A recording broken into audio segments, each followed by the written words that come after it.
Welcome back. 2016 బడ్జెట్లో సంబరపట్టానికి తాయిలాలు లేవు, తన్నుకు చావడానికి తాంబూలాలు లేవు.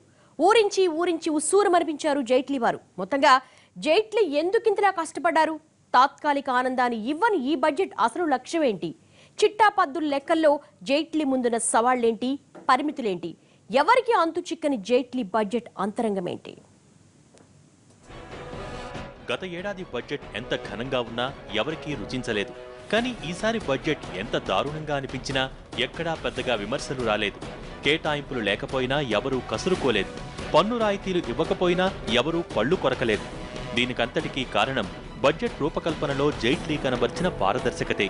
అవును, ఈసారి బడ్జెట్ ఎంత కష్టతరమో ప్రజలకు అర్థమయ్యేలా చెప్పటంలో జైట్లీ కాస్తంత సక్సెస్ అయ్యారు. ఈసారి మొత్తం బడ్జెట్ 19,78,000 కోట్లు. అందులో ఖచ్చితంగా ఖర్చు పెట్టాల్సిన ప్రణాళికేతర వ్యయమే అక్షరాల 14,28,000 కోట్లుంది. అంటే మిగిలిన 5,50,000 కోట్లతోనే దేశాన్ని నెట్టుకురావాలి. 29 రాష్ట్రాలకు కేంద్రం వాటాలు కేటాయించాలి. ఇంకా చెప్పాలంటే ఈ ఏడాది ఎన్నికలకు వెళ్లబోతున్న 5 రాష్ట్రాలకు తాయిలాలు ఇవ్వాలి. అదే టైంలో మిగిలిన రాష్ట్రాల నుంచి వ్యతిరేకత రాకుండానూ చూసుకోవాలి. ఎక్స్పెక్టేషన్ 3.5% ఉంటుందా లేదా అది ఇంక్రీజ్ అవుతుందా? Because world expectation that should be around 3.5%. It's a tough call for him because doesn't have too much place to మాన్యూవర్. So that is one of the biggest thing. How is he going to manage the physical deficit within 3.5? At the same time, the expectation is that how he is going to increase the investment in agriculture. Because if you, Ninna Prime Minister में मातलाड़ा मन के बात में, farm hold income will be doubling in by 2020. That means we need a lot of investment in agriculture. ఎంత invest చేస్తారు? That is important to know. ఈ లక్ష్యాలన్నింటికీ చేరువవ్వాలంటే ఇష్టానుసారం పరుగులు తీయటానికి ఆయనకు వీల్లేదు. ఎందుకంటే ఇప్పటికే దేశ ఆర్థిక అంతర్గత పరిస్థితి ఆయనకు పూర్తిగా అవగతమైంది. దానికి తోడు ఆర్థిక సర్వే హెచ్చరికలు కళ్ల ముందు కదలాడుతున్నాయి. అందుకే ఆర్థిక సర్వే సూచనలనే పట్టాలుగా చేసుకుని జైట్లీ బడ్జెట్ రైలు పరుగులు తీసింది. గమ్యం చేరేందుకే ఉన్న పరిమిత ఇంధనాన్ని వాడుకుని అనవసరమైన విషయాల్ని పక్కన పెట్టింది అక్షరాల ఇందుకే. మూలరంగమైన వ్యవసాయాన్ని మరింత బలోపేతం చేసే దిశగా అడుగులు వేస్తూనే సంక్షేమ పథకాలకు కోత పెట్టారు.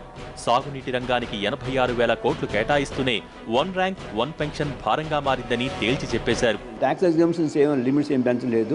ఓన్లీ కొన్ని మట్టికి సీనియర్ సిటిజన్ కానీ 3,000 to 5,000 చేశారు. కొంత ఏమైనా 15% ఏమైనా డిస్ప్యూట్స్లో ఉన్నాయి, 15% చేయమన్నారు. అన్నీ కూడా ఈ కొన్ని అన్ని ఎనెక్సెస్లో ఇచ్చారనమాట. ఆ ఎనెక్సెస్ చూస్తే మీకు అందరికీ కూడా తెలిసిపోతుంది. కాబట్టి అంత ఇండస్ట్రీ కూడా కొద్దిగా ఏదో కొద్దిగా ముందు కొత్త పురోగతి చెందుతుందని చెప్పి ఇచ్చారండి. ముఖ్యంగా ఈసారి కూడా 2 కొత్త తెలుగు రాష్ట్రాలకు బడ్జెట్లో మొండి చెయ్యే మిగిలింది. ఇద్దరు చంద్రులు ఎంత ప్రయత్నించినా కేటాయింపులు రాష్ట్రాలకు అనుకున్నంత దక్కలేదు. ఏపీ ప్రత్యేక హోదా మాట అటుంచితే ఆర్థిక వృద్ధిని, రెవెన్యూ లోటును, ప్రత్యేక ప్యాకేజీని, రాజధాని నిర్మాణాన్ని దృష్టిలో పెట్టుకుని ఇవ్వాల్సింది కూడా ఇవ్వలేదన్న విమర్శలు గట్టిగానే తలెత్తాయి. బీహార్కి 1,25,000 కోట్లు ప్రకటించిన మోడీ ఏపీకి మాత్రం అన్యాయం చేస్తున్నారన్న విమర్శలు వినిపిస్తున్నాయి. ఇక తెలంగాణకు కూడా ఆశించినంత స్థాయిలో కేటాయింపులు జరగకపోయినా ఆదాయం దృష్ట్యా హైదరాబాద్కి కేటాయింపులు బాగానే ఉండటంతో ఇక్కడ పెద్దగా విమర్శలు వినిపించలేదు. మద్యానికి, సిగరెట్లకి ఇలాంటి వాటి మీద కొంచెం అంటే దాన్ని ఎప్పుడు నెగిటివ్ సొసైటీ వాటిని నెగిటివ్గా చూస్తుంది కాబట్టి ఆ బడ్జెట్ వాటిని పెంచినప్పుడు పెద్దగా ఎవరు ఫీల్ అయ్యేది ఉండదు. అందుకని అలాంటి వాటి మీద పెంచారు. కానీ యాజ్ ఎ హోల్ మనకు కనిపించే విధంగా ఏమి పన్నులు పెంచలేదనే చెప్పాలి. Very nominal increase.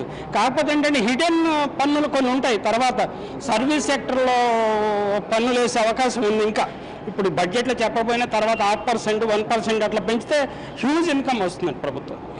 కుటుంబానికి ₹1,00,000 ఆరోగ్య బీమాను తీసుకువస్తూనే సింగిల్ ప్రీమియం బీమా పథకాలపై పన్నులు తగ్గించారు. ఎక్కడ తగ్గాలో కాదు, ఎక్కడ నెగ్గాలో కూడా గుర్తెరిగి ప్రవర్తించారు. కీలరిగి వాత పెట్టారు. అటు సామాన్యుడి అవసరాలను గుర్తిస్తూనే ఇటు సంపన్నుడి వ్యయాల నుంచి ఆదాయం రాబట్టుకున్నారు. మొత్తంగా భవిష్యత్ అవసరాల దృష్ట్యా, దేశ ఆర్థిక పటిష్టత దృష్ట్యా జైట్లీ బడ్జెట్ చేదుమాత్రే అయినా దాని ఫలితం మాత్రం పాజిటివ్గా ఉంటుందన్నదే ఆర్థిక నిపుణుల అభిప్రాయం.